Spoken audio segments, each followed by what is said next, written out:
হাতুড়ির এক মোক্ষম ঘায়ে টুকরো টুকরো হয়ে গেল পোড়ামাটির গোলক। ভেতর থেকে বেরিয়ে আসছে ধোয়া ওঠা খাবারের ঘ্রাণ। বলা হয়ে থাকে যার জন্ম হয়েছিল এক চোরের দায়ে পড়ে। প্রাচীনকালে এক ভিখারি আস্ত মুরগি চুরি করে বিপাকে পড়ে। ধরা পড়ার ভয়ে পাতা আর কাদামাটিতে লেপে সেটি সোজা ফেলে দেয় জ্বলন্ত আগুনে।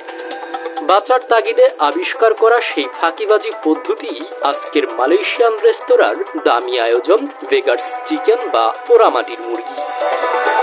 এটি রান্নার কায়দা বেশ অভিনব।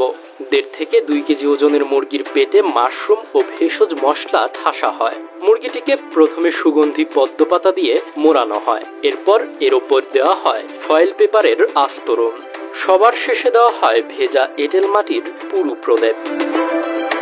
এই মাটির গোলকটিকে 200 থেকে 250 ডিগ্রি সেলসিয়াস তাপমাত্রার চুল্লিতে একটানা 5 ঘন্টা পোড়ানো হয়। আমাদের ভিডিওগুলো চিটাগং থেকে দেখছেন লিজান চৌধুরী, নারায়ণগঞ্জ থেকে দেখছেন মোহাম্মদ ইফাদ ইসলাম, শরীয়তপুর থেকে দেখছেন মোহাম্মদ, রাজশাহী থেকে দেখছেন মোহাম্মদ শাহিন এবং তানজিদ হোসেন ভুইয়া দেখছেন সৌদি আরব জেদ্দা থেকে। আপনি কোথা থেকে দেখছেন তা জানিয়ে দিন কমেন্ট বক্সে।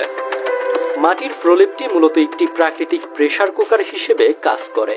ভেতরের রস বাইরে বের হতে পারে না, তাই মাংস পুড়ে না গিয়ে হাড় থেকে খসে পড়ার মতো নরম হয়। মালয়েশিয়ায় রাজকীয় এই বেকড মাট চিকেন বা পোড়ামাটির মাংসের দাম শুরু হয় 68 রিঙ্গিত বা প্রায় 2100 টাকা থেকে।